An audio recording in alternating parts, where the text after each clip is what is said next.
Hello everyone. Tonight we're diving into a story that will shake you to your core and make you question everything you think you know about appearances, assumptions, and the dangerous game of judging someone by their clothes instead of their character. Picture this: for 2 years, my own daughter-in-law treated me like hired help. She had me serve tea, clean dishes, and stay quiet in the corner during family gatherings. She thought I was just a poor cleaning lady who happened to be related to her husband. The humiliation was slow, methodical, designed to keep me in what she believed was my proper place. Every dismissive glance, every condescending request, every moment where she made me feel invisible. It all built up like pressure in a kettle, waiting for the right moment to release. You probably wouldn't survive the humiliation I endured, not without losing your dignity completely. Most people would have snapped, would have lashed out, would have demanded respect through confrontation. But I'm not most people. And the woman who served tea in discount store clothes? She owned a $50 million empire that could have bought her daughter-in-law's entire world 10 times over. So before you get too comfortable, take a moment to like the video and subscribe, but only if you genuinely enjoy what I'm doing here. And hey, drop a comment letting me know where you're listening from and what time it is there. I love knowing how far this little campfire of ours reaches. Now turn off the lights, maybe turn on a fan for some soft background noise, and let's begin tonight's journey. Because this isn't just a story about revenge. It's about the moment when someone realizes they've been playing chess with a grandmaster who's been letting them think they were winning. My name is Catherine Blackwood, and if you saw me on the street, you'd probably think I was just another 68-year-old grandmother trying to stretch her pension. Gray hair pulled back in a simple bun, clothes from department store clearance racks, hands that show the wear of decades. A woman you might pass without a second glance, someone you'd assume spent her life cleaning other people's houses or working checkout counters for minimum wage. That assumption would cost you dearly, as my daughter-in-law Elena was about to learn. I live in a modest 2-bedroom house on Maple Street, in a working-class neighborhood where the houses were built in the 1960s and haven't been updated much since. The kind of place where neighbors wave from their porches and everyone knows each other's business. Mrs. Henderson next door still brings me casseroles when she thinks I look tired, and Mr. Chun across the street always offers to shovel my sidewalk in winter. My front yard is small but well-maintained, with a flower garden that I tend myself and a mailbox that needs painting. The driveway is cracked concrete that I've been meaning to fix for years, and my car is a 10-year-old Honda Civic that gets excellent gas mileage but won't win any beauty contests. Inside, the furniture is comfortable but unremarkable. A floral couch I bought at a furniture warehouse 15 years ago, a dining table with mismatched chairs I've collected over time, family photos in frames from the dollar store. The decorations are simple, a few plants that require minimal care, some ceramic figurines I picked up at garage sales, curtains I sewed myself from fabric remnants. The kitchen is the heart of the house, with white cabinets that have been painted over so many times you can see the layers if you look closely, and appliances that work perfectly but show their age. There's a coffee pot that I've had for 20 years, a toaster that only works if you hold the lever down just right, and a refrigerator covered with coupons, grocery lists, and photos of my son David at various stages of his life. To any visitor, the overall impression is one of a woman living quietly on a fixed income, stretching every dollar and making do with what she has. What visitors don't see is the state-of-the-art security system hidden behind ordinary-looking fixtures, with cameras disguised as decorative elements and sensors woven invisibly into the very structure of the house. They don't notice the reinforced door frames or the bulletproof glass in the windows that looks like regular single-pane from a 1970s renovation. They certainly don't see the safe room behind my bedroom closet, accessed through what appears to be a broken section of drywall but is actually a sophisticated hidden entrance. Inside that room are servers monitoring my business empire in real time, communication equipment that would make a government agency envious, and enough cash to buy most of the neighborhood outright. Because this humble house sits on land I own outright, along with 247 other properties across 3 states, including shopping centers, office buildings, apartment complexes, and entire city blocks of prime commercial real estate worth over $50 million. You see, I learned long ago that being underestimated is one of the most powerful positions you can occupy in any negotiation, any relationship, any situation where human psychology comes into play. When people think you're harmless, ordinary, forgettable, that's when they reveal who they really are. They drop their guards, speak their true thoughts, show their authentic character without the masks they wear for people they consider important. And what I've learned about human nature in my 68 years on this earth would make a psychologist weep and a philosopher despair. I built my fortune the hard way, starting with a single duplex I bought with my life savings when my son David was just a baby. His father, Richard, had left us when David was 6 months old. Not for another woman, but because the responsibility of fatherhood terrified him more than anything he'd ever faced. One day he was there, changing diapers and promising me he'd be the best father in the world, and the next morning I woke up to find a note on the kitchen table and an empty space where his clothes used to hang in the closet. I was 24 years old, alone with a baby, working 2 part-time jobs just to afford formula and diapers. The duplex was in a rough neighborhood, the kind of place where sirens were background music and you learned to sleep through gunshots. But it was mine, and it was David's, and I was determined that my child would never want for anything. What started as a desperate attempt to create security became something far beyond what I'd ever dreamed. The duplex led to a second property, then a third. I learned about leveraging equity, about market analysis, about the intricate dance of real estate development. I studied at night while David slept, reading every book on business and finance I could get from the library, teaching myself accounting and legal principles that most people pay expensive lawyers to understand. By the time David started school, I owned 12 properties. By the time he graduated high school, it was 43.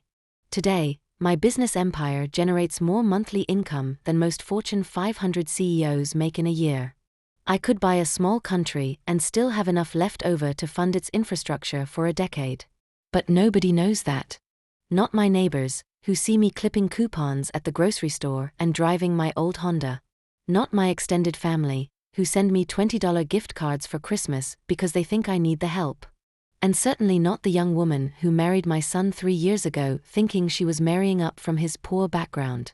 Elena Morrison, now Elena Peterson, was about to get the education of her lifetime. I remember the autumn afternoon when David first brought Elena home with perfect clarity. It was a Tuesday in October, one of those crisp days when the air smells like wood smoke and possibility. The leaves were just starting to turn, painting the neighborhood in shades of amber and rust. I had spent the morning raking the front yard, not because I couldn't afford a lawn service, but because the physical work helped me think, helped me process the complex financial decisions that came across my desk daily. I was in my kitchen when they arrived, wearing my favorite cardigan, a soft blue one I'd bought at Walmart 3 years earlier. It was simple and comfortable, with tiny pearl buttons that had started to loosen but which I'd never bothered to replace. My apron was tied around my waist, the one with tiny yellow flowers that I'd owned for 15 years. It had a small burn mark near the pocket from the time I'd gotten too close to the stove while stirring soup, and a faint stain from when David had spilled grape juice on it during a visit years earlier. I was cutting vegetables for dinner. Nothing fancy, just a simple stew with beef I'd bought on sale and vegetables from my own small garden in the backyard. The kitchen smelled like onions and herbs, homey and unpretentious. A pot of coffee sat on the counter. The kind I made in an old percolator because I'd never seen the need to upgrade to one of those expensive machines that did everything electronically. "Mom," David called out as I heard his key in the front door. "I brought someone I want you to meet." I wiped my hands on my apron, checked my reflection quickly in the chrome surface of the toaster, hair a bit messy from the wind. No makeup because I rarely bothered with it for everyday activities, and walked to the living room. That's when I saw her for the first time. Elena was 28, beautiful in that polished way that comes from expensive salons and designer clothes. Everything about her screamed money and sophisticated taste. Her hair fell in perfect waves that had clearly been professionally styled that morning, the kind of cut that requires monthly maintenance and costs more than most people spend on groceries. Her makeup was flawless but looked natural, the kind that takes skill and expensive products to achieve. She wore a cream-colored silk blouse that draped perfectly across her shoulders, paired with dark jeans that fit like they'd been tailored specifically for her body. Her handbag was leather, with the subtle logo of a designer brand I recognized from magazine advertisements. Her jewelry was minimal but clearly expensive, small diamond studs in her ears, a delicate gold necklace, a watch that probably cost more than I pretended to make in a month. She worked in marketing for a tech startup called Innovate Tech, something I knew because I'd actually invested in their Series B funding round through one of my shell companies. She drove a leased BMW, the new 3 Series in Arctic White, that I later learned cost more per month than most people in the neighborhood paid for rent. Everything about her radiated the confidence of someone who'd never doubted her place in the world. Never worried about where the next meal would come from. Never had to choose between paying the electric bill and buying medication. "Mom," David said, his arm around her waist. Pride evident in his voice as he looked between us. "This is Elena." She looked me up and down. And I saw it, that little flicker of disappointment that crossed her face so quickly that David, who was busy hanging up their coats, missed it entirely. Her smile didn't waver, professionally trained as it was, but her eyes did a quick calculation. David's mother wasn't the asset she'd hoped for. I wasn't the kind of woman who would elevate her social status or provide networking opportunities. I wasn't someone who could introduce her to influential people or help advance her career. I was just ordinary. "It's so nice to meet you, Mrs.?"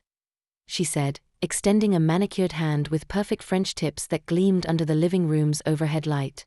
"Just call me Catherine," I replied, noticing how she pulled her hand back just a fraction too quickly after our brief shake, as if my working-class appearance might be contagious. The conversation that followed was polite but strained, filled with the kind of careful small talk people make when they're trying to assess each other without seeming rude.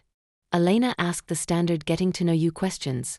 How long had I lived in the neighborhood? What did I do for work? Was I originally from this area? But I could see her mentally cataloging everything as she spoke.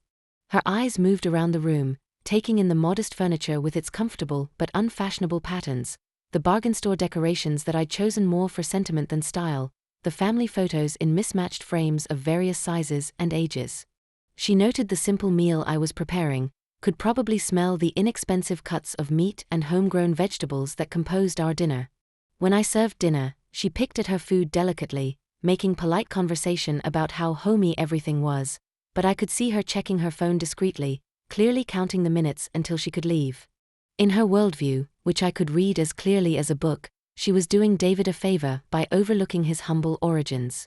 She was the successful career woman lowering herself to accept a man whose family background wasn't quite up to her standards, but whose other qualities, his kindness, his intelligence, his genuine love for her, made up for this social deficit. If only she knew that the humble house she was sitting in was worth more than her parents' entire net worth, and that the woman serving her tea in mismatched china cups owned the building where her startup rented its trendy open-plan office space. But I didn't tell her any of that. Because I was curious to see exactly who Elena Morrison really was when she thought no one important was watching. And what I learned over the following months would have made a fascinating case study in human psychology, if it hadn't been quite so personally insulting. The first time Elena asked me to serve tea, I thought it was nervousness. Young women sometimes overcompensate when meeting their boyfriend's family, I reasoned. When she handed me the empty cups after Sunday dinner without making eye contact, I assumed she was preoccupied with the natural anxiety that comes with new relationships. But by the third visit, the pattern was unmistakable, and far more deliberate than I'd initially given her credit for. It was a crisp October afternoon, and they'd come for lunch on a Sunday. I'd prepared David's favorite meal, pot roast with vegetables, just like I used to make when he was growing up and would come home from school hungry enough to eat anything I put in front of him. The recipe was simple, home-style cooking that filled the house with warmth and memories. Beef that I'd slow-cooked until it fell apart with a fork, carrots and potatoes from my own garden, seasoned with herbs I'd grown on the kitchen windowsill. Elena picked at her food like she was afraid it might stain her teeth, making polite conversation about the weather while clearly counting the minutes until she could leave. She cut her meat into tiny pieces, moved vegetables around on her plate to make it look like she'd eaten more than she had, and kept checking her phone discreetly when she thought I wasn't looking. "This is delicious, Catherine," she said with a smile that didn't reach her eyes. "So hearty." Hearty. The way she said it made it clear that hearty was not a compliment in her vocabulary. When we finished eating, she looked around the table and then fixed her gaze on me with the kind of expectant look I'd seen countless times in business meetings. The look someone gives when they expect action but don't want to explicitly state their demands. "Catherine," she said in that bright, patronizing tone people use with service workers they're trying to be nice to, "could you clear these plates?" And maybe make us some tea while you're at it? David and I have some things we'd like to discuss. The request itself wasn't unusual. I was the host after all, and in many families, the older generation naturally takes care of the serving and cleaning. What struck me was the tone, which wasn't the tone you'd use with your boyfriend's mother, but rather the tone you'd use with hired help. There was an assumption there, a casual entitlement that spoke volumes about how she saw me and my place in their lives. More telling was the phrase David and I have some things we'd like to discuss. As if I were a servant who should busy herself in the kitchen while the important people talked about important things. David was in the bathroom, washing his hands after the meal. He didn't hear the exchange, didn't witness the subtle power dynamic his girlfriend was trying to establish. When I returned from the kitchen with the tea service, china cups I'd inherited from my grandmother, though Elena probably assumed they were cheap imitations from a discount store. She was scrolling through her phone, talking to David about vacation plans that clearly didn't include me. "You know, David," she said, loud enough for me to hear from where I stood serving their tea, "we should really plan something special for your birthday this year. Maybe that new place downtown, the one with the 3-month waiting list. I might be able to pull some strings through work connections." The subtext was clear. Places like that were for people like them, sophisticated people with connections and disposable income, not for people like me who probably couldn't afford the appetizers. I smiled and served their tea, playing the role she'd assigned me. The helpful older woman who was grateful to be included, who knew her place in the social hierarchy and didn't aspire beyond it. But inside, I was taking very careful notes. Over the following months, Elena's behavior became increasingly revealing, like watching someone slowly remove a carefully constructed mask. She'd thank me the way you thank a waitress, polite but distant, with that underlying expectation that this was simply my function. When she needed something from the kitchen during their visits, she'd catch my eye and nod toward what she wanted rather than asking directly, as if words were unnecessary between us. She developed a habit of bringing her own beverages when she visited: bottled water from expensive brands, kombucha from trendy health food stores, herbal teas with names I couldn't pronounce. "I'm being so careful about what I put in my body these days," she'd explain, as if the tap water and regular tea I offered weren't good enough for her refined system.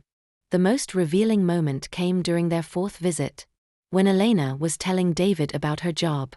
About a marketing campaign she was developing for some overpriced artisanal product that promised to change your life through the power of organic ingredients and mindful consumption.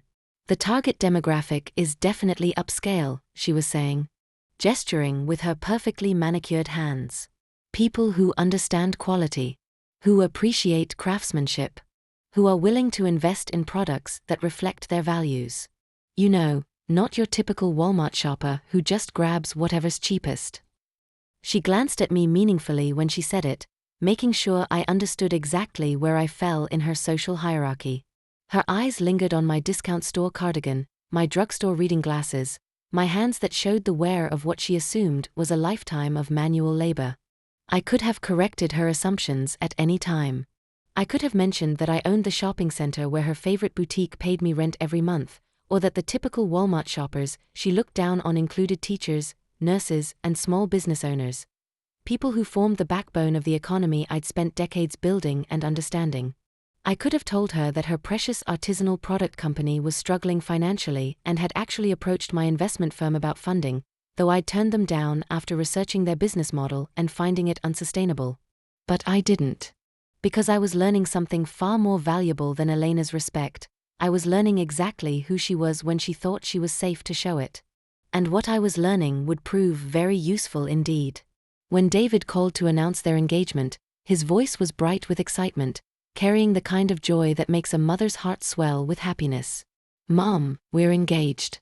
Elena said yes. I felt genuine happiness for him, despite everything I'd observed about Elena's character over the past year. David was in love, truly and completely, and that love made him glow in a way I hadn't seen since he was a child discovering something magical. Whatever my personal feelings about his choice of partner, I wanted him to be happy. "Congratulations, sweetheart," I said, settling into my kitchen chair and reaching for a pen to write down details. "I'm so proud of you both. Tell me everything. When did you propose? How did you do it? When's the wedding?" I could hear the smile in his voice as he launched into the story.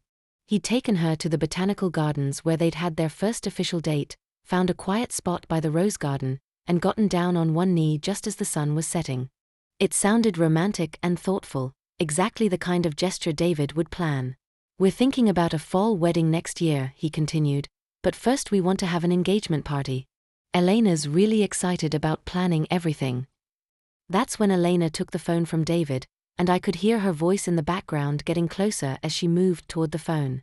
"Hi, Catherine," she said, her voice sugary sweet in that particular way that had become familiar over the months I'd known her. "We're planning an engagement party for next Saturday. It'll be at Meridian, that new place downtown that everyone's talking about." Meridian. I knew the place well, not just as a diner who'd read the glowing reviews in the local magazine, but as the silent partner who'd provided the startup funding when the young chef couldn't get a loan from traditional banks. The restaurant operated under a management company that kept my involvement private, which was how I preferred to handle most of my investments. "How wonderful," I said, already reaching for my calendar to mark the date. "What time should I be there? Should I bring anything?" There was a pause. A pause that lasted just a beat too long, filled with the kind of silence that speaks volumes. "Well," Elena said carefully, her voice taking on that apologetic tone people use when they're about to deliver bad news they're not actually sorry about, "we're keeping it pretty intimate. Just close family and friends, you know? We want to make sure everyone there really knows us as a couple." I understood perfectly. In Elena's carefully constructed social hierarchy, I wasn't close family. I was the embarrassing relative you invited to the wedding because social convention demanded it, but kept away from the sophisticated pre-wedding events where important networking might happen. "Of course, dear," I said, keeping my voice warm and understanding. I wouldn't want to intrude on such a special celebration. But curiosity is a powerful motivator, especially when you have the resources to satisfy it discreetly and the business experience to recognize when someone is spinning a story that doesn't quite add up. 2 days later, I arranged to have lunch at a small cafe just down the street from Meridian. It was remarkable how many intimate guests were discussing the upcoming party within my earshot. Elena had invited over 60 people, including co-workers she barely knew, her yoga instructor, her hairdresser, several people from her college sorority she hadn't spoken to in years, and even the barista from her favorite coffee shop. The party was large enough that they'd had to rent out Meridian's entire private dining room, the same room where I'd once hosted a business dinner for foreign investors, back when the restaurant was still trying to establish itself in the competitive downtown market and needed financial backing to survive its first year. Elena had told me it was too intimate to include her fiancé's mother, while apparently inviting everyone from her dentist to her personal trainer. But the most interesting detail came from overhearing Elena herself, talking on her phone outside the cafe where she thought no one was listening. She was speaking to someone about the guest list, and I caught enough of the conversation to understand the real reason for my exclusion. "I just think it's better this way," she was saying, pacing back and forth on the sidewalk. "David's mom is sweet, but she's just, not really our crowd. I mean, she's very working class, and I don't want people to get the wrong impression about David's background. This party is important for my career. There will be people from the company there, potential clients, networking opportunities. I need everything to be perfect." That night, I sat in my study, the same room where I'd negotiated multimillion-dollar deals and planned business strategies that had shaped the city's development, and I made a decision that would change everything. Elena wanted to play games about who was important and who wasn't. She wanted to judge people by their appearances and exclude them based on social status. Very well. We'd play exactly that game. But she didn't understand the rules of the game she'd just started, and she certainly didn't know who she was playing against. Because I'd been playing this game since before she was born, and I'd never lost yet. 2 months before the wedding, Elena called me with what she framed as a heartfelt request that would benefit everyone involved. "Catherine, I need to ask you a favor," she said, her tone dripping with false sincerity that had become her signature sound whenever she wanted something from me. "I've been thinking about the wedding, and I want everything to be absolutely perfect for David." "Of course," I replied, setting down my morning coffee and giving her my full attention. "What can I do to help?" "Well, it's about the photos and the ceremony.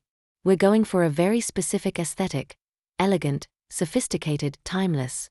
You know, the kind of thing that will look beautiful in magazines and on social media for years to come. And I was wondering if, for the formal events, you could maybe dress appropriately for the occasion. Dress appropriately. The careful phrasing didn't hide the insult wrapped inside it. What did you have in mind? I asked, keeping my voice neutral and pleasant. Oh, you know, just something simple and understated. Maybe tie your hair back, keep the jewelry minimal. We want the focus to be on David and me, obviously, and some of the family photos will probably end up in magazines since my family has some connections in publishing. Magazines. Elena was already planning to use David's wedding as a social media opportunity, a way to showcase her perfect life to her perfect friends and advance her career through carefully curated images. And, she continued, her voice taking on that bright, helpful tone that meant she was about to ask for something significant, it would be amazing if you could help coordinate some of the behind-the-scenes work. You're so good with organizing things, and I know you'd want everything to run smoothly for David's special day. Behind the scenes. Where I belonged, according to Elena's worldview. What kind of coordination? I asked, though I already suspected where this was heading. Oh, just liaising with the catering staff, making sure the vendors have everything they need, troubleshooting any last-minute issues. You know, the kind of work that keeps everything running smoothly but doesn't need to be visible in the formal photos. It would be such a huge help, and it would let David and me focus on enjoying our day. She wanted me to work at my son's wedding. To serve behind the scenes at the celebration of his marriage while she posed for pictures that would exclude me entirely, then use those images to build her social media presence and advance her career. Of course, I said sweetly, my voice warm with understanding. I'd be happy to help however I can. After I hung up, I walked to my bedroom and opened the closet where I keep my business attire. Row upon row of designer suits, each one worth more than Elena spent on monthly rent. Armani, Chanel, Versace, the armor I wore when I needed to remind people exactly who they were dealing with in boardrooms and negotiations. But for David's wedding, I'd wear exactly what Elena had requested. Something simple.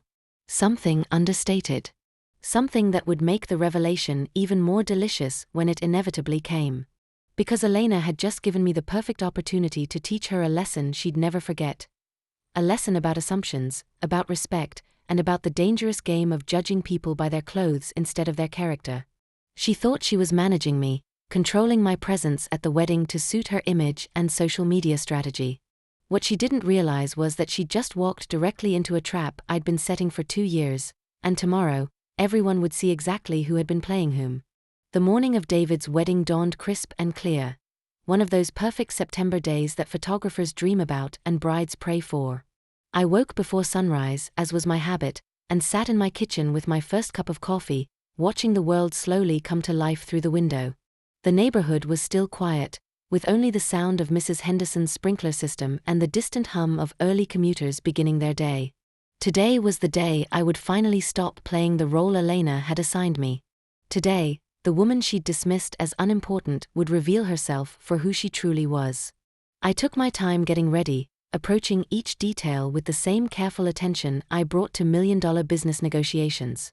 I dressed exactly as Elena had requested, a modest beige dress that I'd purchased specifically for this occasion from a mid-range department store.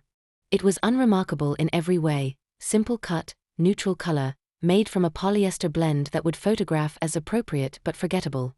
I pulled my gray hair back into a simple bun, secured with bobby pins I'd bought at the drugstore, and applied minimal makeup, just enough to look presentable, not enough to draw attention. The only jewelry I wore was my late husband's wedding ring, a simple gold band that held 40 years of memories, and a small pair of pearl earrings that had belonged to my mother. To any observer, I appeared to be exactly what Elena believed me to be, a working-class woman in her late 60s who was grateful to be included in such an elegant event and who understood her place in the social hierarchy.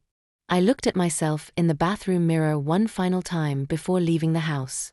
The woman staring back at me was someone you might pass on the street without a second glance, someone you'd assume spent her life cleaning other people's houses or working behind a checkout counter for minimum wage. Perfect. The venue was the historic Rosewood estate, a magnificent property that sat on 30 acres of manicured gardens and rolling hills about 20 minutes outside the city. The main house was a Georgian mansion built in the 1920s by a railroad baron, with soaring ceilings, marble floors, and enough rooms to house a small army. Elena's family had rented it for the day, the kind of venue that cost more for one afternoon than most people spend on a car. What Elena didn't know was that I'd been to the Rosewood estate many times before. Not as a guest at social events, but as a potential investor. The estate had been struggling financially for years, hemorrhaging money from maintenance costs and declining bookings. The owners had approached my company about a possible purchase or partnership deal, hoping my resources could help them restore the property to its former glory. I'd toured every room, examined every detail, walked every inch of the grounds with architects and contractors, reviewing repair estimates and renovation plans. I knew the property as well as I knew my own home, perhaps better, since I'd spent hours studying its potential and value. The main ballroom where the reception would be held had water damage in the northeast corner that had been cleverly hidden with strategic lighting and decorative screens. The kitchen facilities were outdated and would need a complete overhaul to meet modern catering standards. The grounds were beautiful but required extensive landscaping work to address drainage issues that caused flooding during heavy rains. I'd ultimately decided against the investment, not because the property lacked potential, but because the owners weren't realistic about the costs involved in bringing it up to the standards wealthy clients expected. Today, seeing how they'd managed to present the estate at its most beautiful for Elena's wedding, I had to admire their marketing skills. I arrived early, exactly as Elena had requested, and made myself useful in the way she'd outlined. I spoke with the caterers about setup logistics, helped arrange flowers in the rooms where the cocktail hour would be held, and stayed quietly in the background as the wedding party prepared for photos in the mansion's grand foyer. The photographer was a young woman with an expensive camera and an air of artistic pretension, directing people to pose in ways that would capture the authentic emotion of the moment. She barely glanced at me as I moved through the space, clearly categorizing me as part of the help rather than the family. Elena looked absolutely stunning in her designer gown, a creation of silk and lace that had probably cost more than I pretended to make in several months. The dress was custom-made, fitted perfectly to her figure, with intricate beadwork that caught the light beautifully. Her hair was arranged in an elaborate updo with small white flowers woven throughout, and her makeup was flawless, applied by a professional who'd arrived at dawn to begin the transformation. She was surrounded by her bridesmaids, 6 young women who all looked like they'd stepped out of a lifestyle magazine. They wore matching dresses in a soft lavender color, their hair and makeup coordinated to complement Elena's look without competing with it. Everything was perfect, orchestrated, designed to create the kind of images that would look beautiful in wedding albums and social media posts for years to come.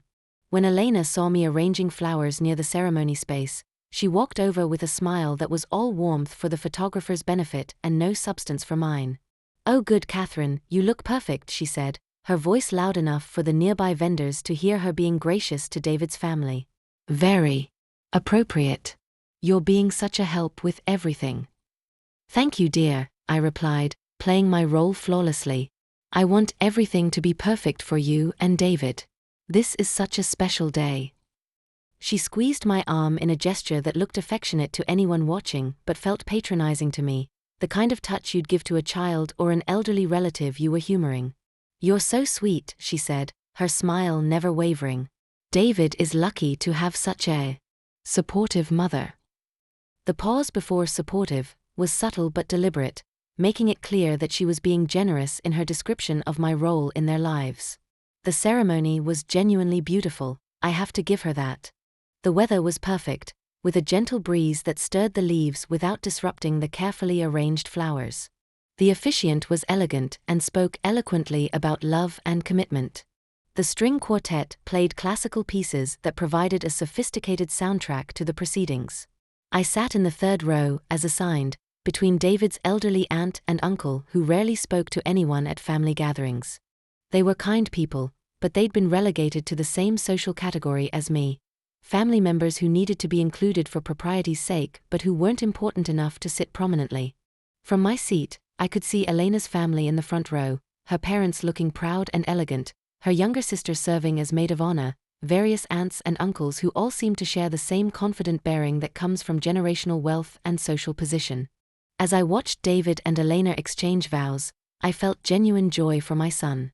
Despite everything I'd observed about Elena's character, I could see that David loved her completely, and in that moment, she seemed to love him too.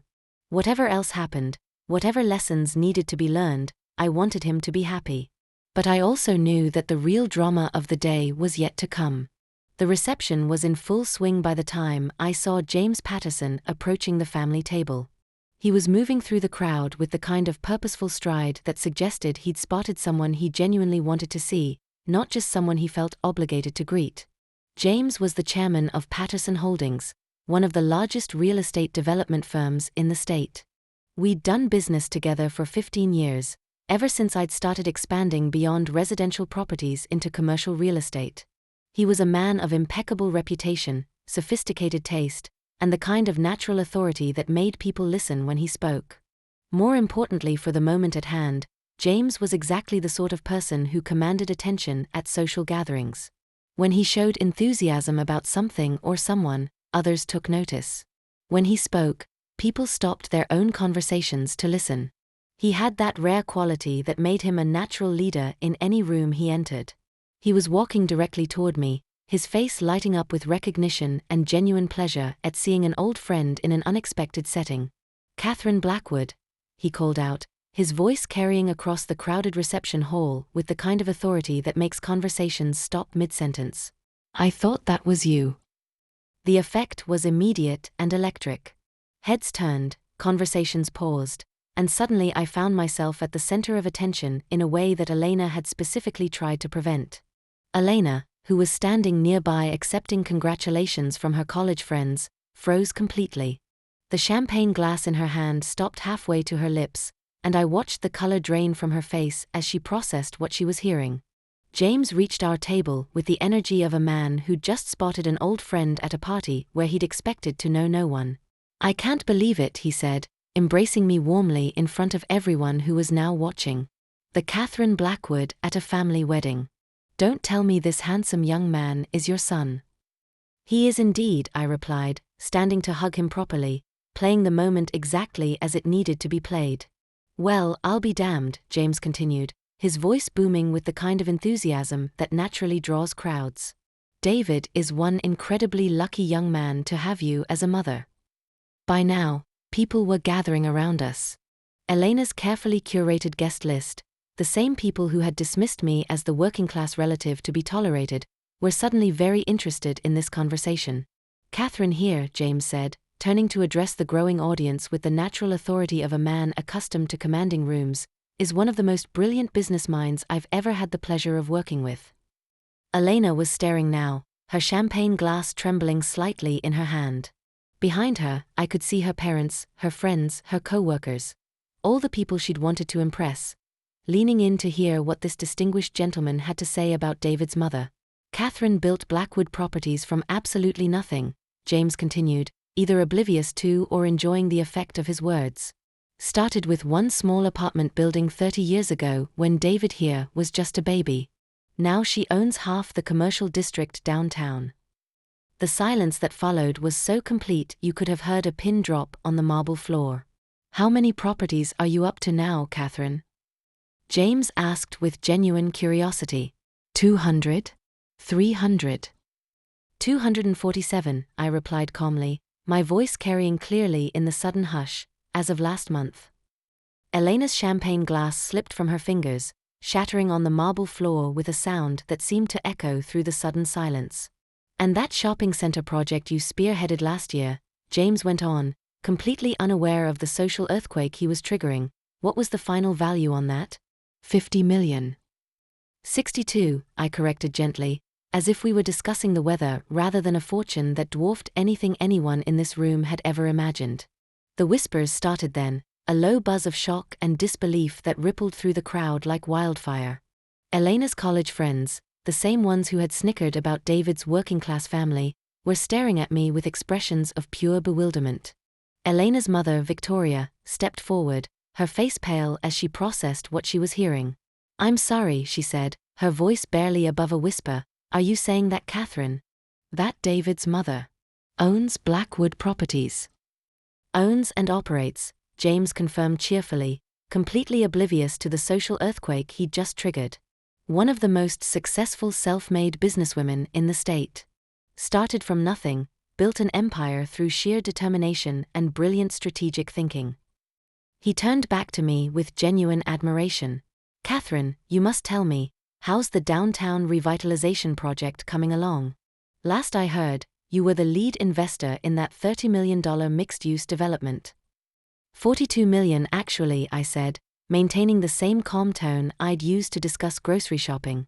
"We broke ground last month. Should be completed by next spring." David appeared at my side, confusion clear on his face as he tried to process why his mother had suddenly become the center of attention. "Mr. Patterson," he said, shaking James's hand, "it's good to see you again." "Again?" Elena whispered, her voice cracking. "Oh yes," James replied with a chuckle, "your mother and I have been business partners for years. David's helped us with some of the software systems for the larger properties, haven't you, son? Brilliant work, just like his mother." Elena's father, Richard, who had barely acknowledged my existence during the engagement period, suddenly stepped forward with the kind of desperate enthusiasm people show when they realize they've made a massive social error. "Mrs. Blackwood," he said, his voice oily with newfound respect, "what an honor to have you here. Elena's told us so much about you." The lie hung in the air like smoke. Elena had told them nothing about me except that I was David's embarrassing working-class mother. I looked at Elena's father with the same calm smile I'd worn while serving tea for 2 years. "Has she?" I asked quietly. "How interesting." The crowd around us had grown larger. Word was spreading through the reception like wildfire. David's mother, the woman Elena had seated in the back row and asked to coordinate with catering staff, was one of the wealthiest people in the state. Elena stood frozen in the center of the crowd, her perfect wedding makeup running slightly as tears of humiliation began to flow. Her dream of being the sophisticated bride who had elevated herself through marriage was dissolving before her eyes. Because she hadn't married up, as she'd assumed. She'd married into a family that made her own upper-middle-class background look modest by comparison. And she'd spent 2 years treating the matriarch of that family like hired help. An hour later, when the initial shock had settled into a steady buzz of conversation throughout the reception, and word had spread to every corner of the elegant ballroom, Elena approached me. She looked like she was barely holding herself together, her perfect wedding makeup slightly smudged despite the professional setting spray, her hands trembling as she tried to maintain her composure. "Catherine," she said quietly, her voice barely audible above the string quartet that continued playing as if nothing earth-shattering had just occurred, Could we talk? Privately." I looked at this beautiful young woman who had spent 2 years systematically dismissing me, diminishing my worth, treating me as if I were furniture that occasionally needed to be moved around to suit her comfort. And I felt something unexpected, not satisfaction at her obvious distress, but a deep, weary sadness. "Of course," I said simply, setting down my champagne glass. We walked through the mansion's grand hallways, past oil paintings of long-dead railroad barons and their families, until we reached a quiet terrace that overlooked the estate's formal gardens. The late afternoon sun cast everything in golden light, and the distant sound of laughter from the reception created an almost surreal backdrop to what I knew would be one of the most important conversations of Elena's life. She was shaking as she set down her champagne glass on a nearby stone balustrade, her perfect composure completely shattered. "I don't understand," she said, her voice small and broken, each word seeming to cost her enormous effort. "You never said. I mean, David never mentioned. How could you let me?" She couldn't finish the sentence, couldn't bring herself to articulate the magnitude of her error, the depth of her miscalculation about who I was and what I represented. "How could I let you what, Elena?" I asked gently, though there was steel beneath the softness. "Let you treat me like hired help? Let you dismiss me as unimportant? Let you exclude me from your engagement party because I wasn't sophisticated enough for your friends? Let you ask me to work behind the scenes at my own son's wedding?" She flinched at each point I raised, the reality of her behavior hitting her like a series of physical blows. I could see her mentally reviewing every interaction we'd had, every casual dismissal, every condescending comment, now understanding how they must have sounded to someone who could have bought and sold her entire world without thinking twice about it. "You're right," I continued, my voice calm and measured, carrying the kind of quiet authority that comes from decades of making decisions that affect thousands of lives. "I never mentioned that I was wealthy. I never talked about owning a business empire that spans 3 states. I never explained that I could have bought this entire venue and the surrounding land without it affecting my monthly budget." Elena was crying now, tears creating dark tracks down her cheeks despite the waterproof mascara that had probably cost more than some people's weekly groceries. "And David," I continued, "respects my privacy enough not to discuss my business affairs with people I don't know well. He was raised to understand that a person's worth isn't determined by their bank account, that respect should be given freely based on character rather than financial status." "But I thought," she stammered, her voice breaking. "You thought I was poor," I said simply, the words hanging in the air between us like an indictment. "You thought I was some working-class woman who was lucky enough to have a son who'd risen above his humble beginnings. You thought I was someone you could dismiss, someone whose feelings didn't matter, someone who existed primarily to serve you tea and stay in the background while you built your perfect life." Elena's shoulders shook with silent sobs, but I wasn't finished. This conversation had been 2 years in the making, and she was going to hear every word. "For 2 years, Elena, you treated me like I was invisible when it suited you, or like hired help when you needed something done. You never asked about my life, my interests, my experiences, my thoughts on anything that mattered. You never tried to build a relationship with me as a complete human being." I paused, letting that sink in, watching her face as the full weight of her behavior settled over her. "So let me ask you this, are you sorry because you hurt me? Or are you sorry because you hurt someone who turned out to be wealthy and powerful?" Elena was quiet for a long moment, wrestling with a question that went to the core of who she was as a person. "Both," she finally admitted, her voice barely a whisper. But more the second one, if I'm being honest." It wasn't the answer I'd hoped for, but it was honest. "Thank you for being truthful," I said. "That's the first completely honest thing you've said to me in 2 years." Elena winced but didn't argue. "Now I'm going to give you a choice, Elena. And this choice will determine not just our relationship going forward, but the kind of person you decide to be for the rest of your life." She looked up at me, fear and curiosity warring in her expression. "You can continue being the person you've been. You can go through life judging people by their clothes, their apparent social status, their perceived usefulness to you. You can treat service workers with condescension, dismiss older people as irrelevant, and continue building your self-worth by looking down on others." I paused, letting that option settle. "Or," I continued, "you can take this as the wake-up call it's meant to be. You can learn that every person you meet is a complete human being with a story you don't know and experiences you can't imagine." Elena was listening intently now. "You can choose to become someone who treats people with basic human dignity regardless of what you assume about their circumstances. You can choose to build relationships based on character rather than status." I stood up, smoothing down my simple beige dress. "But understand this, Elena, I will be watching.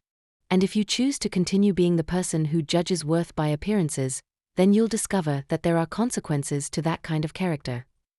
She looked up at me with genuine fear now. "What kind of consequences?" I smiled, but it wasn't a warm smile. "Well, for starters, you should know that I own the building where your marketing firm has its offices. I also own the apartment complex where you and David live. That new restaurant you love so much? I'm the primary investor. The gym where you take yoga classes? I own the entire shopping center." The color drained from her face. "I'm not threatening you, Elena. I'm simply illustrating a point. When you have the kind of business interests I have, you'd be surprised how often your paths cross with people you've dismissed as unimportant." I turned to go back to the reception, then paused. "Oh, and Elena? The next time you ask me to serve tea, I expect a please and thank you. And I expect to be invited to sit down and drink some with you. Elena and I have lunch together once a month now. Real lunch in restaurants where we sit across from each other as equals, where she asks me about my business and I ask her about her work, where we talk about David and their plans for the future. She's changed, slowly but genuinely. I've watched her catch herself when she starts to make assumptions about people based on their appearance. I've seen her thank service workers by name, ask personal questions that show she sees them as human beings rather than just functions. Last month, she volunteered to help with a charity event I was organizing for women transitioning back into the workforce. She didn't do it for social media posts or networking opportunities. She did it because she wanted to understand what it means to serve rather than be served. David still doesn't know the full extent of what happened at his wedding. He knows there was some tension, some adjustment period, but Elena and I agreed that some lessons are learned better through experience than through explanation. The most telling moment came 6 months after the wedding, when Elena invited me to a dinner party she was hosting for her colleagues. As I was leaving, I overheard her talking to her boss. "Catherine is one of the most remarkable women I know," Elena was saying. "She built her entire business empire as a single mother, starting with nothing but determination and intelligence. David and I are incredibly lucky to have her in our lives." There was no mention of my wealth, no name-dropping about my properties or investments. Just respect for who I was as a person, recognition of what I had accomplished, and genuine appreciation for my place in their family. That night, I called Elena. "Thank you," I said simply. "For what?" she asked. "For seeing me." There was a pause, and when she spoke again, her voice was soft. "Thank you for giving me the chance to learn how." Because the truth is, respect isn't earned through revelation. It should be given freely, person to person, human to human. But when it's not, when someone chooses to judge and dismiss others based on assumptions, sometimes they need to learn that lesson the hard way. Sometimes the person serving you tea owns the building you're sitting in. Sometimes the quiet woman in the corner has more power than you'll accumulate in a lifetime. And sometimes, the mother-in-law you've been dismissing is the woman who could change your entire world with a single phone call. Choose kindness. Choose curiosity over assumptions. Choose to see the person behind the appearance. Because you never, ever know who you're really talking to.